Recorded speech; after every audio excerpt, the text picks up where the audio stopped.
As I have done a few times on my channel, today I wanted to discuss a topic in the news which is getting a lot of attention. When there is a topic that has a lot of information out about it and people are aware of the situation, it serves as a great example that can be used when discussing abuse topics because you will have a specific example you can refer to as you look to understand the topic discussed. The topic I will discuss today is a situation with Ruby Franke from 8 Passengers and Jodi Hildebrandt, the woman she was working with through their program Connexions. I will not go over the situation in much detail, so if you aren't aware of what is happening, I encourage you to do a search for more information on their arrest and history, and then coming back to this video. However, I will say briefly that Ruby Franke was the mother of 6 children and was part of a popular vlogging channel called 8 Passengers on YouTube, which had over 2 million followers before it was taken down. The family was on YouTube for years, with the world being able to watch their 6 children grow up. The youngest of the 6 children was a toddler when the channel started and is now 10 years old. The 8 Passengers channel was rife with controversy with how the mother, Ruby, treated her children, and there was growing concern over the years of her being possibly abusive to the children. However, despite concern from a large population, there was an equally large number of people who continued to watch the 8 Passengers channel and support the Franke family. A few years ago, Ruby stopped creating content for the 8 Passengers YouTube channel and started to work with and created another YouTube channel with Jodi Hildebrandt. Jodi is a social worker by training. They started a company called Connexions, and according to their website, their tagline was, "Create joy in your life and relationships. Learn to successfully navigate life with Jodi Hildebrandt." Just as Ruby was problematic in her parenting style, the Connexions coaching program was equally problematic in their parenting and relationship advice. There were calls for concerns about topics they discussed and how they suggested you manage situations in your life as a follower of their program. They talked about distortion and how you must live your life in truth and not distortion. In my opinion, distortion was defined solely by Ruby and Jodi. Someone was living in distortion when they didn't live a life the way Ruby and Jodi expected and wanted you to. No, this wasn't how it was described on their website, but I have spent time looking over the program, and that is what it boils down to in my opinion. In summary, Ruby spent years creating a very successful YouTube channel with her, what appears to be blatantly abusing her kids. Then she chose to leave that form of income and then move to another form of income in which she manipulated her new followers who were looking for advice on parenting and relationships. Again, my opinion only. When people would watch the 8 Passengers videos and then the Connexions videos, there was a rampant uproar and allegations that Ruby was abusing her kids. Police and CBS were notified over the years, but the children were able to remain with Ruby and her husband. It appears that despite people who watched Ruby saying her ways were abusive, the children were never protected from the abuse.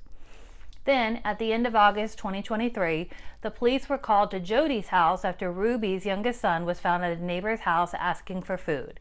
He was determined to be malnourished and with wounds suggesting he had been tied up. He was also described as having duct tape on his extremities. Further investigation revealed Ruby's youngest daughter was also in the home and was described as malnourished and emaciated. Both children received medical treatment and were placed in a safe location.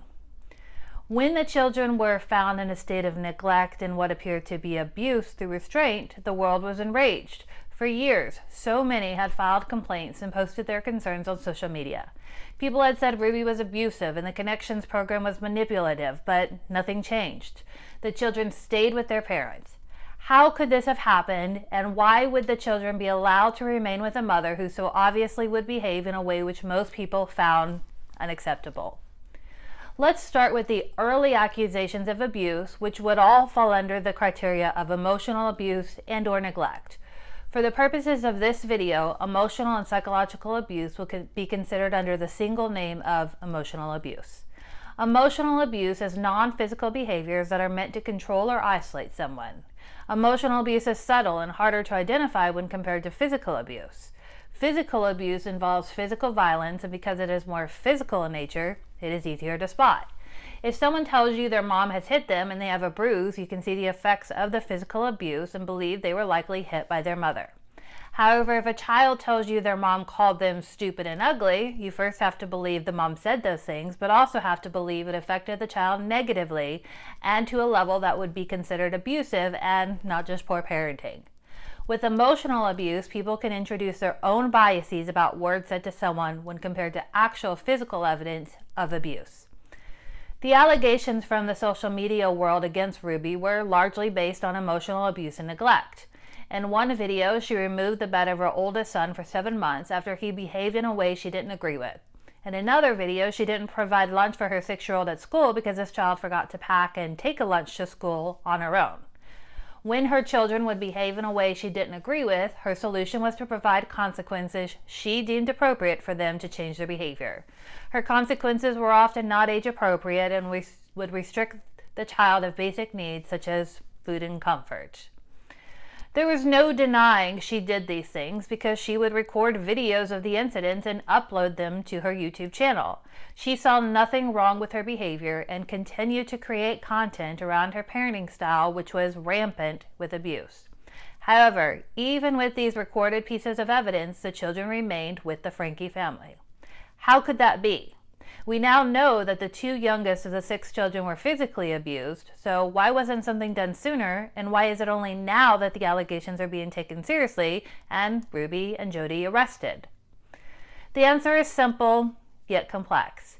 Even when emotional abuse is staring you in the face, it can be difficult to identify as abuse and not simply poor parenting. On camera, the children continue to smile and function as a seemingly happy and cohesive family. Yes, there are videos of the children appearing unhappy, but overall they were a cohesive family who did things together. While Ruby may have made inappropriate comments at times and withheld food and bedding from her children, there were still over 2 million people who watched this family and supported them as a family. If she was on camera beating the children every video, then people would have responded very differently, and she wouldn't have had over 2 million people following the family. Emotional abuse is insidious, and while you may know something isn't right, it can still be difficult to pinpoint from a legal standpoint. CPS and the police most likely did speak with the children, but how they responded to the questions had a large influence on the outcome. This isn't victim blaming. This is the reality of being a victim of emotional abuse. You don't want to think it is happening to you. Victims brush it off as abuse because that denial is needed for them to be able to continue to live in the abusive environment.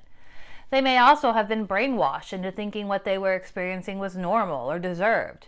I think this last point is possible given the information in the probable cause affidavit for the rest of Jodi and Ruby. When the youngest daughter was seen by the police at the house, it took 4 hours to convince her to get medical help. 4 hours of trying to convince a child that their appearance was severe enough to be seen by a doctor, yet they refused. This was very likely based on fear and even protection of her family.